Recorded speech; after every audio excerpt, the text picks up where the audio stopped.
Hello and welcome back to the latest episode of the Master of None podcast. I am your host, as always, Stephen Murphy, joined by the regular rugby crew of Westy and Sam. Recording on a Sunday. Who'd have thought? It must be Lions season. We got Lions to talk about, Irish on the 20s, and well, maybe some other things. So Japan for our boy Westy here, who's a big Japan fan. But first of all, lads, how was your weekend? Sam, how was your weekend? Yeah, it was good. Went out for a few pints outside, outdoor dining in around Galway City. Nice weather. Caught the Lions yesterday. So far, so good. First weekend of my summer holidays. So, don't make me angry. Those who are watching on YouTube, Sam is 12 years old and still gets summer holidays. Yeah, he's like, I hate when teachers like, I've got school tomorrow. I'm like, you're not a child, bro. You know what I mean? You got work. You got work in the morning. Westy, what are you doing during your summer apart from working like an adult? I had a lovely day today at the beach. Went for a swim, got some ice cream. You know, proper kid summer holiday stuff. Yeah, I was gonna say it sounds like a kid as well. Did you get a flake? Of course, I got a flake. Yeah, there was a flake shortage. There was a flake shortage. Yeah, there was a flake shortage. They were up in arms around it. Apparently, like importing flakes was difficult, so a lot of the ice cream shops were saying there was flake shortages. They're going to be bringing them in across the border, are they? Proper fucking... I think it's just shove a whisper in there. Like, that wouldn't be bad, actually. Change it up. Why a whisper? Why not a twirl? Twirl will be all right, yeah. Twirl is a flake just wrapped in chocolate. Yeah, it's a good point, actually. Yeah. Lion bar. Lion bar, yeah, just like way too big. We're all agreed though the best ice cream is Mars ice cream bar. We're all agreed on that, right? I like a Snickers now. It's on the same page, but I like a Snickers ice cream. I'll allow a Snickers, but Mars is just peak. Snickers. Oh, actually, I'm sorry. Someone say a feast.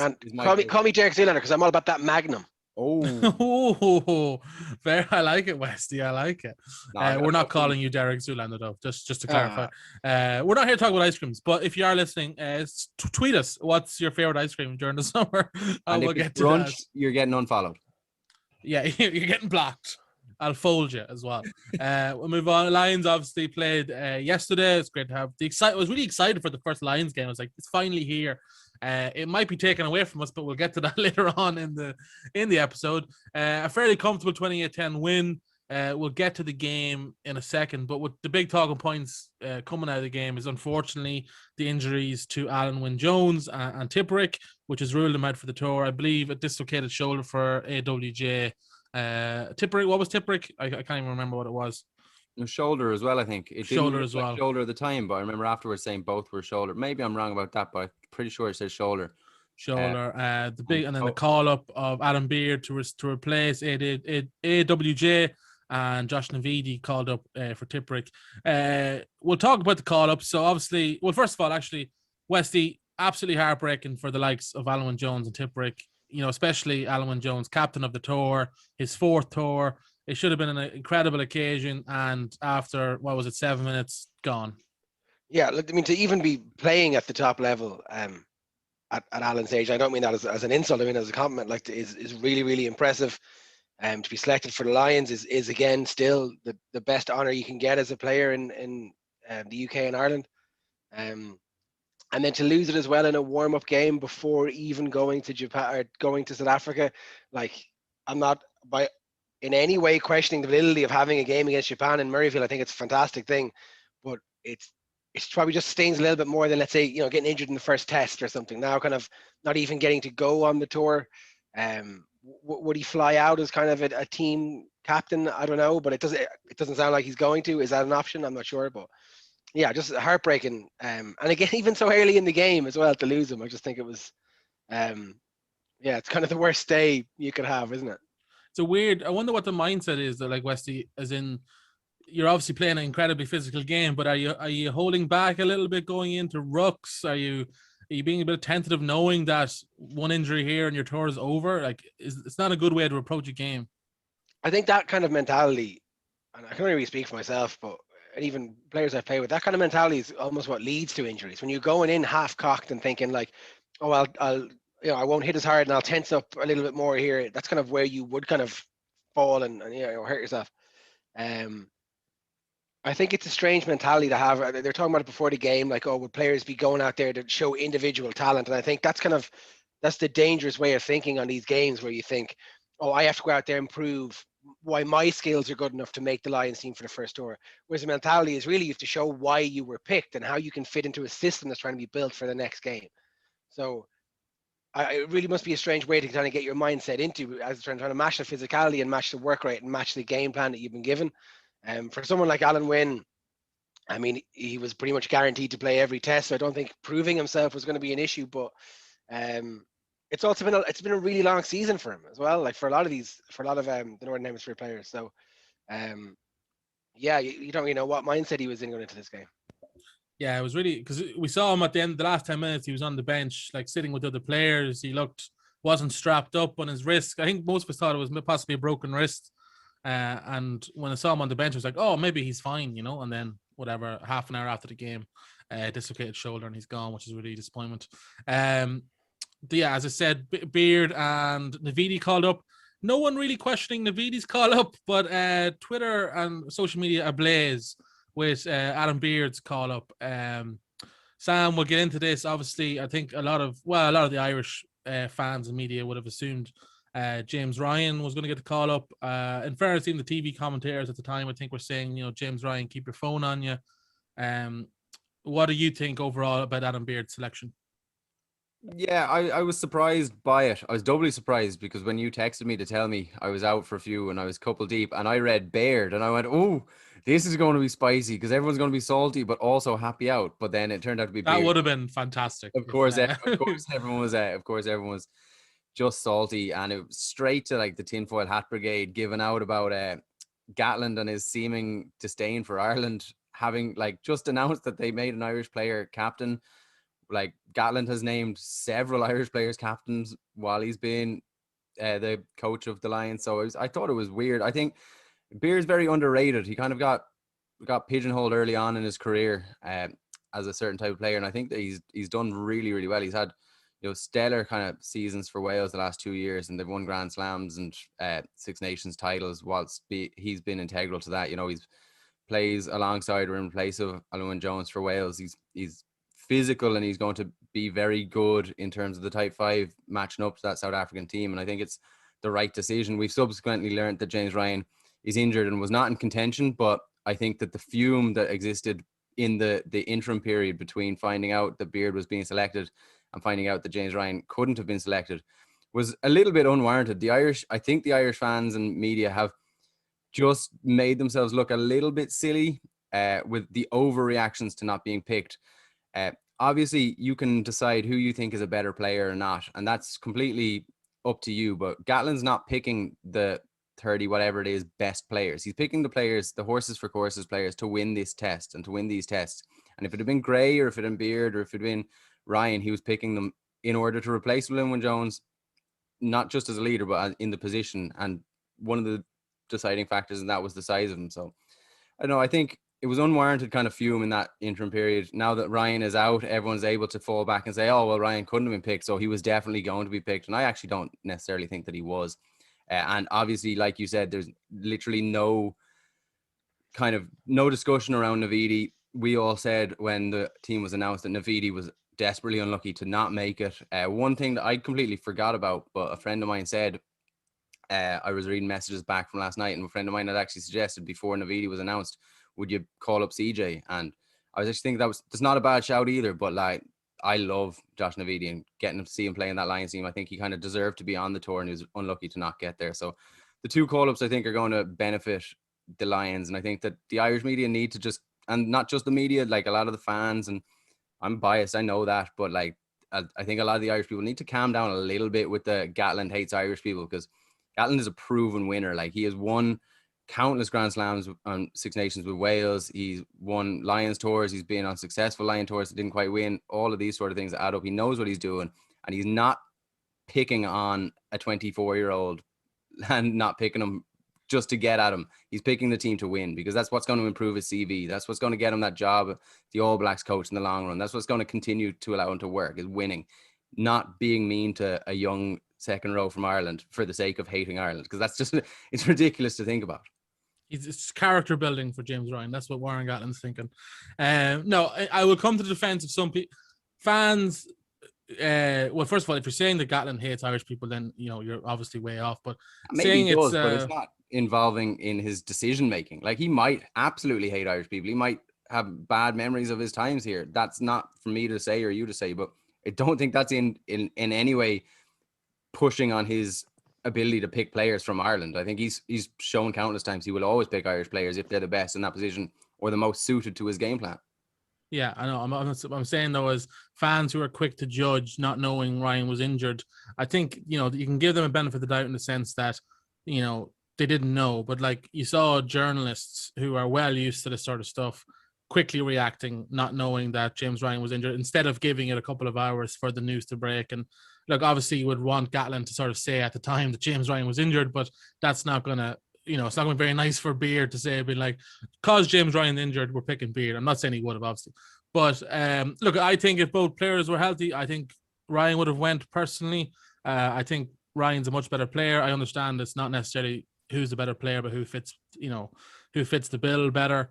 I think again, like personally, I would have picked Ryan, obviously, but Beard is, as you say, he's a workhorse. Gatland probably knows him fairly well. I'm sure Alan Wynne-Jones had good things to say about him too, and he kind of fitted in there too. But Wesley, what was your kind of opinion on that? Yeah, I think Beard was a surprise one, definitely. I guess from an Irish perspective, as we kind of might not have paid a close attention to him as maybe the fans in the UK would have. I would have kind of been going more towards Gray in the conversation. I would have thought, like, he's a real leader in the Scottish engine room. Like, he's a real, he's a bit of a man mountain as well. Like, he's pretty decent level of experience as well. I would have thought it was between Gray and Ryan really to go, and I thought maybe Ryan on youth might get it, as if you bring him now, it's going to be great for his development and all that kind of stuff. But Sam makes a good point about, like, you're replacing a cog in a machine. You're not changing the machine because Alan Wynne-Jones is injured. You're trying to find a player that can kind of emulate that as much as possible. And I guess Beard is kind of the Alan Wynne-Jones when Alan Wynne-Jones isn't around for a while. Yeah, I agree. But look, there's people arguing online about form and not form, and you can't use form as an argument when it comes to this, because people are saying James Ryan hasn't played well in a while.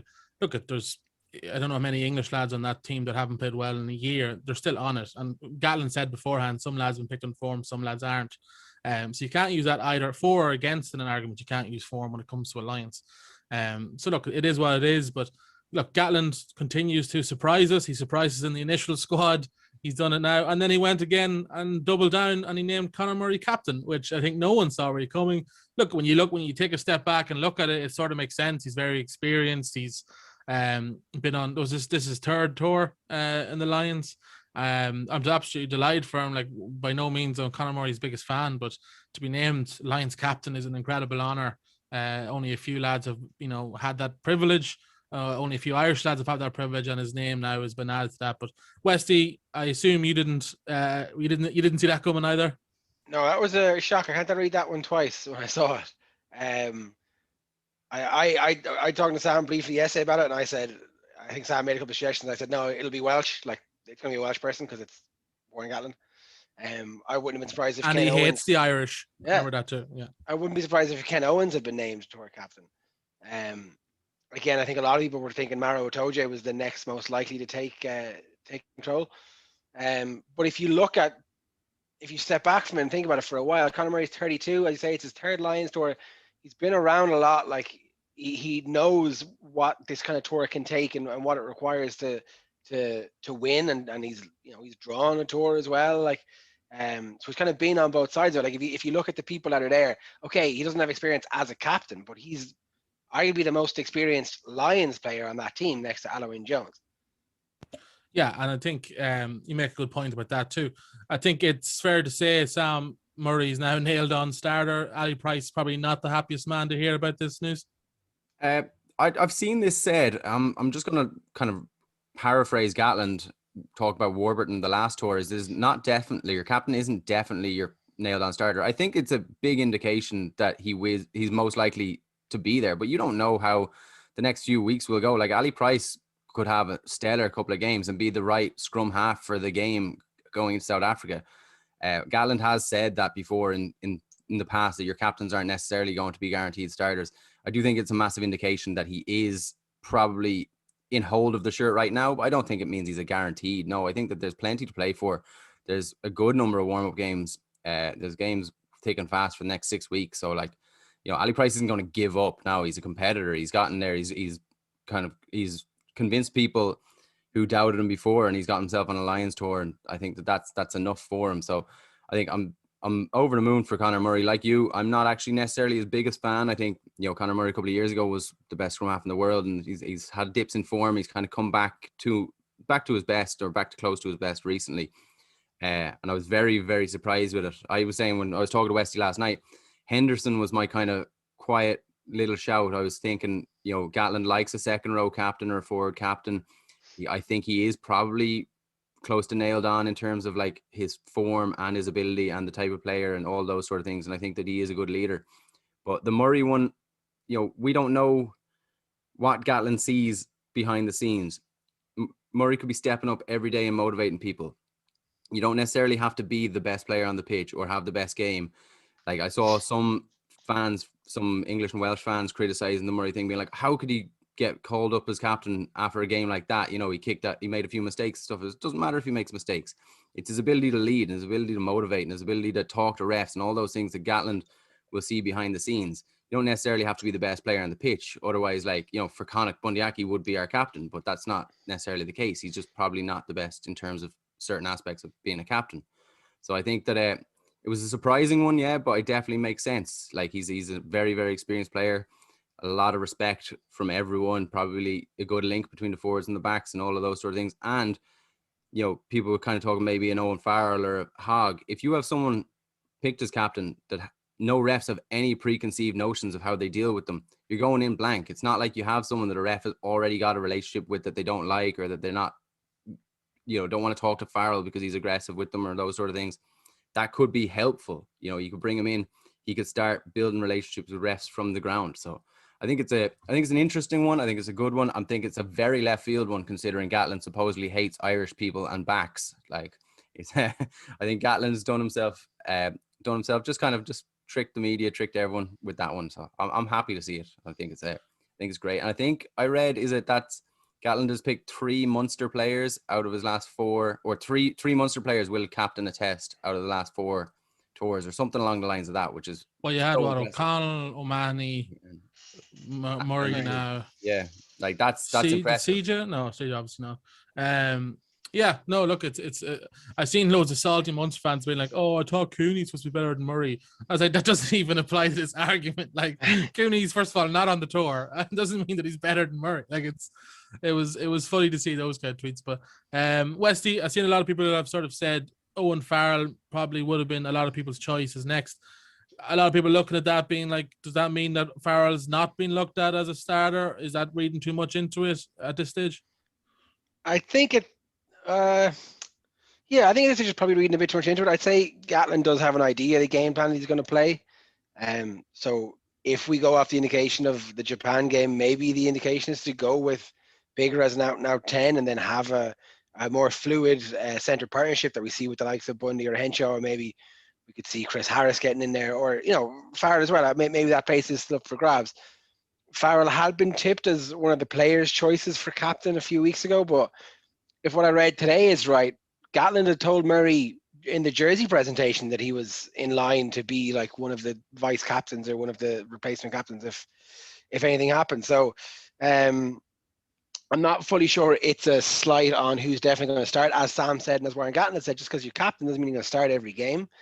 But it definitely, maybe having given captain to Farrell might have given us an insight into what at least the next plan was. Whereas I thought Bundy had a great game at centre. I thought Henshaw was unbelievable. So it'd be difficult to see what he's going to experiment with in the centres going into these provincial warm-up games. Yeah, it's a good point. We'll move on to the game itself. As I said, Lions win 28 points 10.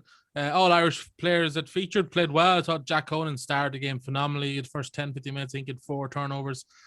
Tyke Byrne bagged himself a try. Bundy did exactly what we would have wanted him to do. He, met his impact defensively. Great line for the opening try. Sam, overall, Irish players that involved have to be pretty happy. Yeah, definitely. I think that it was a brilliant opportunity. to put down a marker while the English players weren't available for selection, having just joined up or having not joined up yet with the squad. So, with the 7 starters by the time the game went ahead, and that was the opportunity to lay down the marker, silence a few doubters for like in Bundy's case and Conan's cases in particular.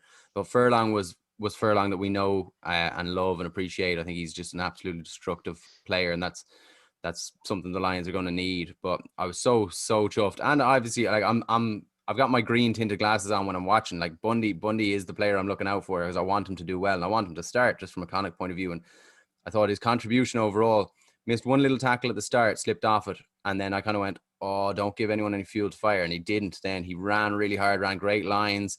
He broke the gain line when he needed to. He tackled well. He tackled low. Definitely, I was just looking out for it, just out of a worry, for him not getting banned for a couple of games. He was tackling low and he was aiming to tackle low. I'm thinking he might have, he might be working on that himself.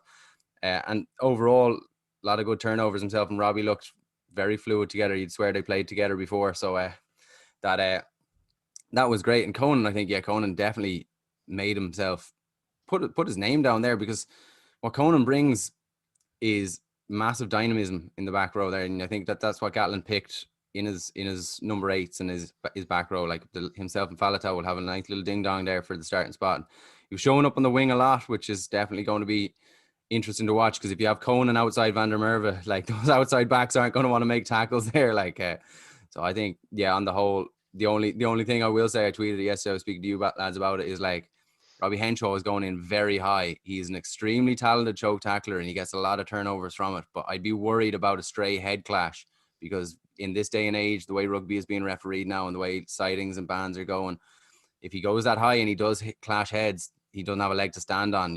Like we've seen it a couple of times, even like players like Bundy and Papali getting bans, Jared Butler, when they were ducking down and clashing heads. So Robbie would have to be very careful, because he is, you talk about guaranteed starters and there's no guaranteed. He's the only, in my opinion, guaranteed starter. He's just phenomenal. He's on the form of his life and he's the best there. He could play 12, 13. He's brilliant. And it was a joy to watch himself and Bundy linking up. We actually haven't done this in a while, but Westy, Henshaw's hair, can you give us a little update on it? What do you think? It's kind of long, it's long. I've always been jealous of the little curl. I feel like it's a good look. Mine's far too straight. But I feel like it's the hair beard combo for me. I think that's the way we're all going. Us hair based rugby players. That's the way we're moving. He stumbled into it. Yeah. He sort of stumbled into it. I think his lockdown, couldn't get the haircut, and then he just kind of like, it's actually a bit of a look, and kind of a bit like you, Westy, with your ponytail man bun. That's the way. Yeah, he doesn't want to get a cut, but no, he doesn't. The barbers aren't open, and then when they were open, West, he still didn't get a cut. I'm not vaccinated yet. I'm not going to go sit in a barber and catch COVID. So, sure. 20 years time, he'll still be saying the same thing.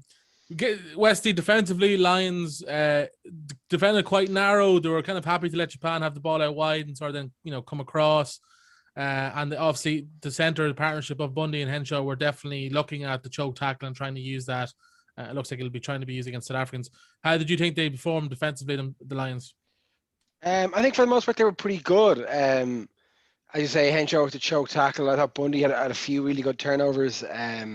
The line speed lines was really good. I did tweet during the game, one of the most impressive things about Japan is how they switch the direction of the attack so often and so quickly when they have the ball. But Lions, in fairness to them, were up off the line. They were flat together and they really didn't kind of move with the ball carrier. Nobody was shut kind of some of Japan's moves down. I thought Japan were brilliant. That like their bravery from attacking from anywhere in the pitch was great. But I do think that like Lions probably shepherded them out to the far edges and then use that time to maybe try and hold somebody up or get in over the ball. So I think they kind of managed the creativity of Japan quite well. Because as we know, Japan are just as comfortable attacking through the hands or putting a few dinks through and chasing. I think especially in the first half, Lions seemed pretty happy to let Japan have the ball and let them run at them and almost, and I don't mean this as a true statement, but almost use it as a defensive exercise and almost see if they can hold their shape and kind of force the errors from Japan. And I think what the Lions did really impressively from me is from those defensive exercises, when Japan made a mistake, I mean, I think 3 out of the 4 tries came off the back of a Japanese mistake. Yeah, the bigger, especially anytime there was turnover or penalty, it was let's go, we're going, Yeah. we're not hanging around. Wesley, just on that though, obviously preparing for Japan and South Africa are two very different things. Obviously, Japan try and play the ball a lot more than say South Africa would. Going into a game like that, what would you think as a Lions coach? Would you be trying to implement a system used for South Africa, or would you be playing the team in front of you that obviously was Japan? I think it's a bit of both. I think you do have to, despite what the commentators would have you believe, they were playing Japan and not South Africa. So you do have to play against Japan. But I think a lot of the systems that you talk about, the defensive systems, or now it's tough to say attacking shape. So we don't feel like the Lions gave away a lot in terms of attack. But I think definitely in terms of defensive shape, in terms of partnership, in terms of decision making, I think that is definitely the basis for what we're going to see in South Africa. I think you say that Japan and South Africa play different games, and they are different, but they're not poles apart. South Africa do like to move the ball. South Africa have really powerful runners. They are so good in space. Yes, okay, there's a much more physical threat from the South African pack, but I do think like some of the great things we see Japan do with the ball is things we can see happen in South Africa as well. We talk about Damien Delende, how he gets pegged as some big physical center, but he's so much more than that. He's got lovely soft hands. He's got great lines to pick. You've got Cheslin Kolbe, who in space is unstoppable. You have Faf de Klerk around the fringes. Like there's so much room for dynamic, expansive back attack in the South Africa team, and I think that part of the Lions' defense is where we're building for South Africa. Okay, Wesley, we know you've been waiting for this for the last day, so give us your debrief on Japan. Lovely jerseys. I love it. Yeah, it's rare you see them in the away jersey. Yeah, beautiful. I thought, for all intents and purposes, I thought Japan, for the first 20 minutes, I don't think Japan looked any way out of place playing against, let's say, one of the best teams in the world. Can we say that? I mean, I know it's an invitational team, so it's hard to judge it. I loved their bravery. Like they were willing to try everything. I thought, and especially in the last 3 minutes, and you're going to say it's because the Lions went to 40 men, but I don't really take that argument. I thought physically they almost matched the Lions, maybe left a little bit wanting in certain areas, maybe not for the full 80 minutes either, but they weren't physically outclassed by the Lions. They're really intelligent, really creative with the ball. I do think they were forcing things that came off in the World Cup and didn't come off against the Lions. And I think the key to that was in their preparation for the World Cup, they were all playing for the Sunwolves A team. They were all trained together for, if you want to see a great video about it, Squidge Rugby's on Japan's prep for the World Cup. It's fascinating. They all trained together basically for 6 months solid. And I think that's the thing that I saw that was missing from Japan this time.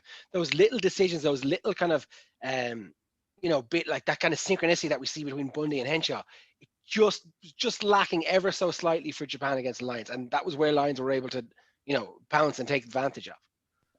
Sam, were you as terrified as I was watching that Japan team, knowing that Ireland are playing them this weekend coming? Some of the moves were just like incredible. Yeah, they're a serious outfit. They're definitely a prospect to be worried about from an Irish point of view. I think when I was watching it, I thought the only downside for them really was how, I'm not going to say disjointed because I think that's doing them a massive disservice, but I just think that they were just a little bit out of shape in terms of they haven't played together since the World Cup outside of one game recently in a club against a club. So, they're out of practice. They don't have those kind of like subconscious movements and all of those sort of things and link up play the way teams that play regularly together would have. And that's one of the downsides, and that's one of the things that allowed the Lions to capitalize on. The Lions were very good at capitalizing on that. I think the Lions just shut up shop around about 50, 60 minutes and just didn't really do much. That's when Japan really started to get into it. But I think the Lions were kind of conserving their energy, stopping the game plan, getting out, and they had it one in their heads and they knew they'd done enough. But the Japan team, fair play to them. Like they kept fighting and they put it up to the Lions and they were still going, towards the end of the game when the game looked lost. There were some questionable decisions to take kicks. I was just about to ask that. That was weird. What that was about, but I'm sure that's just game plan and practice, and it'll take a while to get back used to it. Sure. Might have just been trying to just play it as if it was 0-0 at the time. Start again in preparation for the Ireland game. But as an Irish fan, you'd be worried about that Japan team. making a little bit of a mockery of Ireland. But it's like I said before the Autumn Nations Cup last year, I really don't want to care too much about these next 2 games. I don't really mind if we lose to Japan. What I want to see is debuts. I want to see new link-up plays. I want to see further proof of a more expansive game, something that we were told would have been the case if it wasn't for COVID. All of those sort of things are what I want out of it. I'm frustrated as an Irish fan that we're only having 2 games in this test window, and then we're talking about potentially having an away game against the US outside of the test window in Las Vegas, when that will get in the way of the league. You could have had 3 tests. You could have seen more, because that's what I want to see out of these tests. I want to see combinations. I want to see debuts. I want to see, from a biased point of view, Connacht players playing and new partnerships and all the young lads getting their chance, the Harry Burns, the Craig Caseys, all of that sort of stuff. That's what I want to see. So I'm worried about the Japan team playing them in the next week or so, but I'm not overly worried because I don't really care how we get on. So long as it's not an absolute disgrace, I think it'll be a good game. I'm chuffed for them as a let's say a tier 2 nation, or whatever you want to call them. They're tier 1 now, but I'm chuffed for them to having developed through that and come back and they've beaten South Africa and Ireland in subsequent World Cups, and they're just another team. I think that's what World Rugby needs, is they need more competitive teams. They need more teams that we are scared of. There's no point in having these summer internationals against teams that you're going to beat. What's the point in that? So, the Fijis, the Japans, hopefully in the long run, the Georgias and the Samoas, the Russias, that sort of thing. I want more of them. I want to be scared of more of them coming into it. So fair play to them. It was an interesting game for Japan because it was completely out of the blue against the Lions. They had no build up into it. The Lions have been building up towards playing South Africa, so they're building up a different game plan. So it was just an interesting spectacle, and we got a look at some great players, some really interesting game plans and tactics, and hopefully we see more of that. Westy, as the founder and leader of the Jimeno fan club, great to see your boy. Great to see your boy getting over and held up as well. So close to 2 tries. Yeah, I tweeted when he came on that I knew it was going to be a game changer. I think he really did. And now you say okay, Lions did kind of take the foot off the gas and they did defend a bit more, and they did go down to 14 men. But I think Jimeno really brought the physical. Jimeno and is it Tetefu, the other back row who came on, really just changed completely the minds of the Japanese players who were trying to play silky skills, getting around Lions. These guys just started picking up the ball and running through them. I think it was beautiful to see. And as well, the likes of Matsushima. People forget Matsushima was nominated for European Player of the Year. Every time he got the ball, I stood up. It was so exciting. Which was a disaster for the people behind you trying to watch it. It was just rude. In my living room. If they were behind me in my living room, it's kind of worrying. But yeah, no, Jimeno coming on, I think he's such a talent. That guy flew over from New Zealand on Monday. He's barely even accustomed to the climate, and he's barreling over 50 cap internationals, World Cup finalists for fun. He's a free agent, right? So gets over the line. I mean, I get on the friendly. That's a signing that we need to get here in Ghana. I mean, I don't see why not. Should be all over him now with the Nakarawa falling through. Probably France though. Are we thinking France? I'd say back to Japan personally. I'd say Japan. The smaller Japanese season allows them to just go between Japan and New Zealand fairly seamlessly. And in my mind, you've got a marketable player like that, bring him into the Japanese league. He's going to be a world star and he's going to be the face of Japanese rugby. So I'd say Japan and teams in Japan will move heaven and earth to keep him there. There's already big money available in Japan, so I think that's what they'll try and do. Just on that, to continue what Sam is saying, they're also moving towards professionalizing the top league in Japan. So having these players back in is going to help. In the next 3 years, that league is going to be fully professional and no longer exist in the way it does now, where it's a corporate-based league. It's going to be its own thing in about 3 years. So they want to have these big talent names coming back in and helping validate it. Yeah, well, that's exactly it. So it's good to talk about Japan because, as Wesley says, no one else really did. I was amazed Virgin Media didn't mention it once that we were playing Japan next week. Oh, that was Japan. Now onto the Lions. It's well, hold on, I haven't played them next week. I'm finding it hard to have anything other than TG Cahir to enjoy rugby coverage because I don't like the air coverage. Thank God that's gone. Premier Sports is pretty much the same. You don't get much out of it.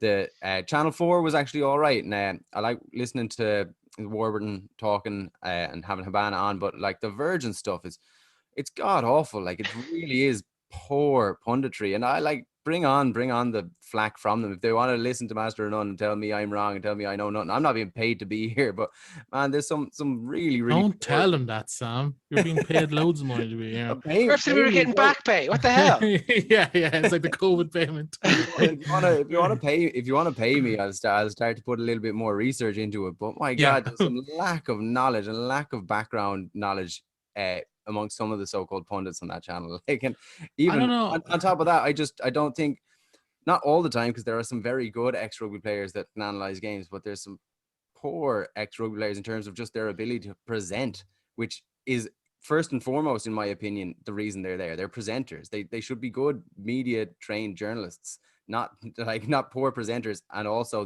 back it up with like underlying biases and bad takes and those sort of things. Because I was watching it because it has HD and then skipping over Channel 4 to watch the analysis. I don't know. I don't really care. Like, it's obviously great and all that, but I'm there to watch the game. I'm not necessarily there to listen to what Jamie Heaslip has to think about the game, because I don't particularly care what Jamie Heaslip has to think about the game. But some people, like, I've seen people tweeting 2 minutes into the game being like, commentary's terrible. I'm like you just watch the game. Like, why are you getting so annoyed about it already? You know what I mean? Yeah, but it's a spectator sport, and we're not allowed to be in stadiums at the moment. We're stuck watching it online, and it's the product that we want. It's first and foremost the sport, because I'm not a professional athlete. First and foremost, the sport for me as a spectacle is entertainment. So I'm there to be entertained by both the rugby on the pitch and the people presenting it. If they're silent and the rugby on the pitch is allowing you to entertain, that's fine. But if they insist on overdubbing it with analysis and commentary, then that analysis and commentary should be up to standard. And that's my opinion. Like, I think these are presenting a product, and they're not presenting a good product, and they're undervaluing and devaluing their own product by doing that. Yeah, but I'm saying you're still gonna watch it. If it's only show in town, you're still gonna watch it. Do you know what I mean? It's not gonna turn you off watching it altogether. Yeah, but you don't have to accept that. You don't have to accept, because I'm not saying you're accepting it, but crap. Like, it's not going to change.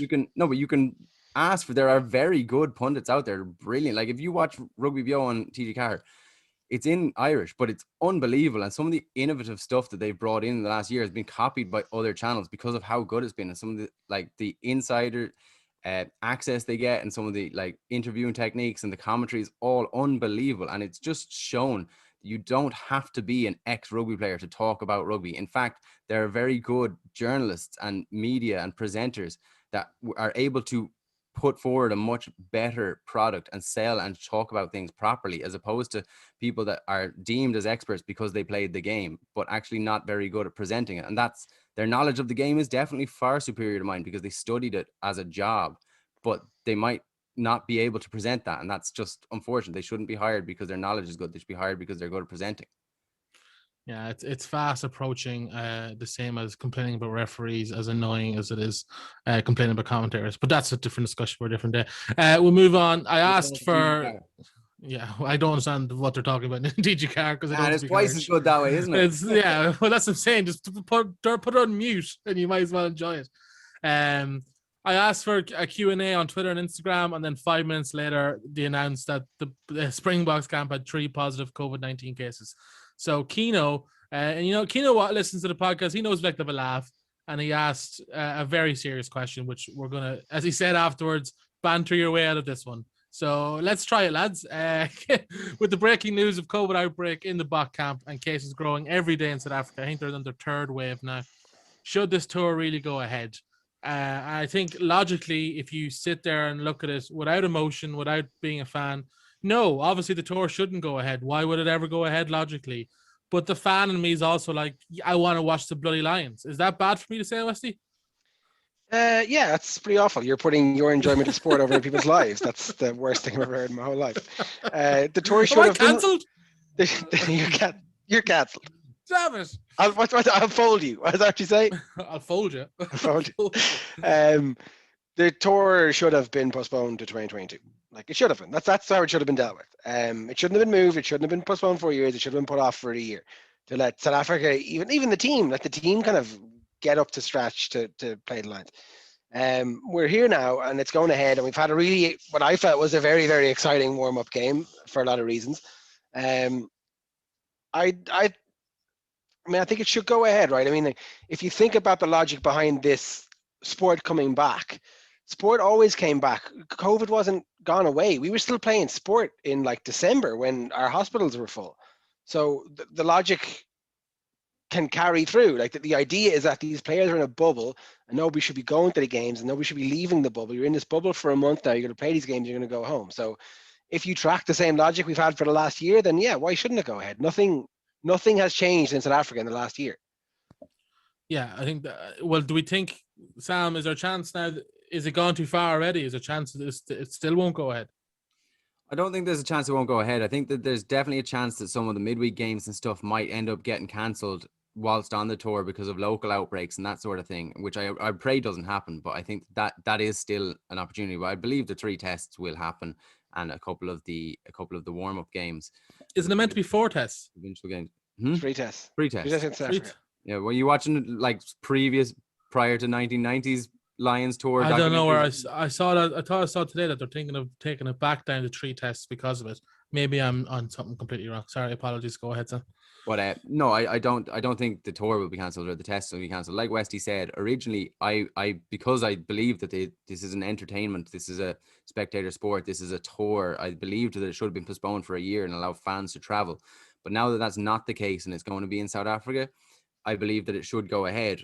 I know there's it's not bigger than the lives kind of attitude, and that's completely understandable. COVID is horrible virus that's killing hundreds of thousands and millions of people around the world, and that is completely understandable. But I just think that, like, when the Premiership came back, I think it does just give a lift, and we're all sitting at home bored, and in Ireland especially, but in the UK and across the world, there are people sitting at home.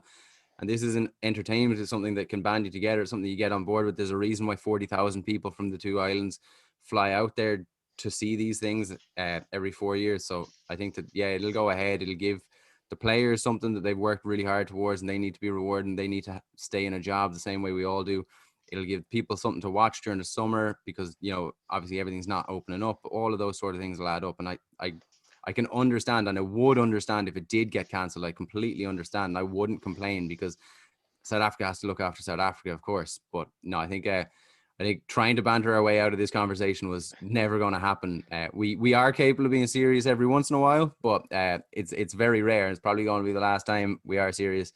I'll get in a few sly digs towards our neighbours in blue at some point during the podcast, just for Keno's benefit. But no, I think personally, I think that the tour, now that it is going ahead, I had wanted it to be postponed by a year. Now that it is going ahead, I think it will go ahead, and it should go ahead. And there will be cases. There will be cases in the Lions. I know they're all vaccinated. With the 3 boys from South Africa have been vaccinated and are isolating, not because they're too sick, but just to stop the spread of it. I think there will be cases in the Lions squad at some point, and we'll see how that's managed. And there'll be cases in the provincial teams, and games might get postponed for that. I don't think there'll be any fans in the stadiums now with the South African news, which is unfortunate. But no, I'm glad it's going ahead because it's tradition.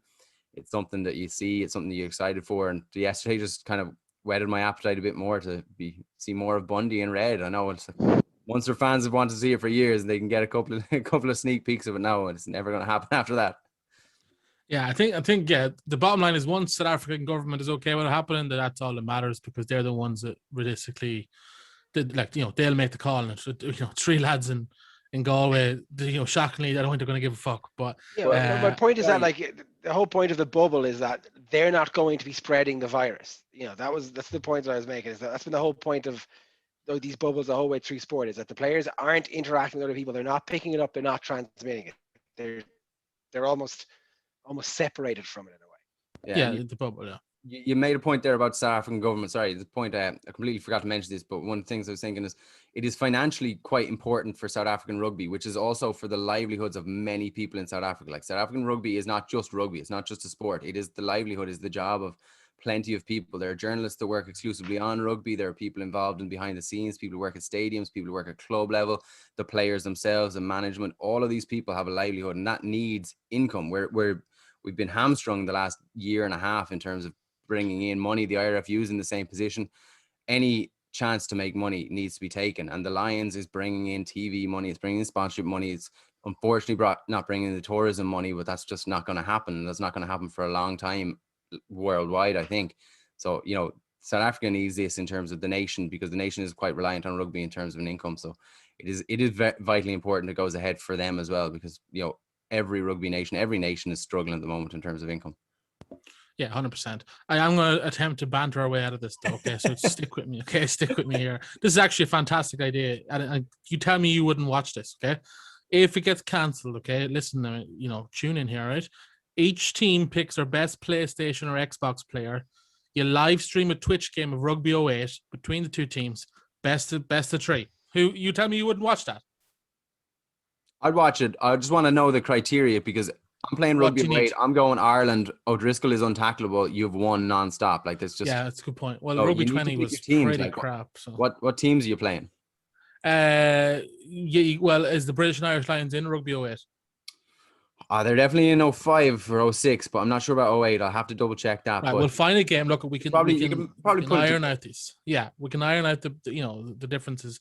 But South Africa versus pick your best player, live stream it on Twitch. Best of 3 games, full 80 minutes games. So the score will be 140 to 120, whatever it is. And I guarantee you would get hundreds of thousands of views. So World Rugby, contact me. Okay, so Keno, thanks for that. Look, we got a lot of questions in. All of them were kind of around your friend Sam Paul, Devilera, as he's known on Twitter, I believe. Kind of said, is invitational international rugby in any way a sound thing to do now, considering COVID, which is a lovely way of putting it. And again, I think that's it's kind of the same question. A lot of people kind of again were questioning the selections of Adam Beard over Ryan. That seemed to be kind of a general consensus. People again questioning Warren Gatlin's kind of bias towards Welsh players, but I think we sort of stumped that theory. Paul, who owns the Clare Galway Hotel, has come in with this. I asked for a question about the Lions. This is not about the Lions, but I like where his head's at. With Sean O'Brien retiring from Connacht, should we get Levy or Ruddock on loan from Leinster? Which I'm all for. I don't think it'll ever happen, but I'm all for it. Oh, I'd be all for either Levy or Ruddock, or even if how about both? If you want to get Deegan back fit, I think it is definitely something that needs to be addressed. I know we're still looking for a Buckley replacement, and we kind of thought we were sweet. Andy Friend actually announced a couple of months ago or a couple of weeks ago that we weren't making any more signings, and then we were like, oh, actually, massive Tongan lads and front rows. So we got Greg McGrath from Leinster, need a replacement for Buckley, but I do think that I think someone to replace Sean O'Brien. I know he hasn't played much in the last year or two, but he's 60 caps and he was only 26. Like he amassed a lot of caps. He's an excellent player. Someone we'll dearly miss on the pitch, and massive shame to hear about him retiring. So I think on the James Cronin news, obviously I thought I was breaking some sweet news a couple of weeks ago, and I was nearly right. James Cronin was signing with Connacht. He was very close to signing with Connacht. Munster then sort of kicked up a bit of a fuss about it, and then obviously Biarritz come in with the cash, and look, at cash rules everything around me. Cream, you know what I mean? So look, that's the way it is. If you get that reference, fair play to you. Do you not get the reference? It's a rap reference. God, West, you're so white, it makes me sick. I actually remember you saying this. Now that I think about it, I do remember you saying that. Yeah.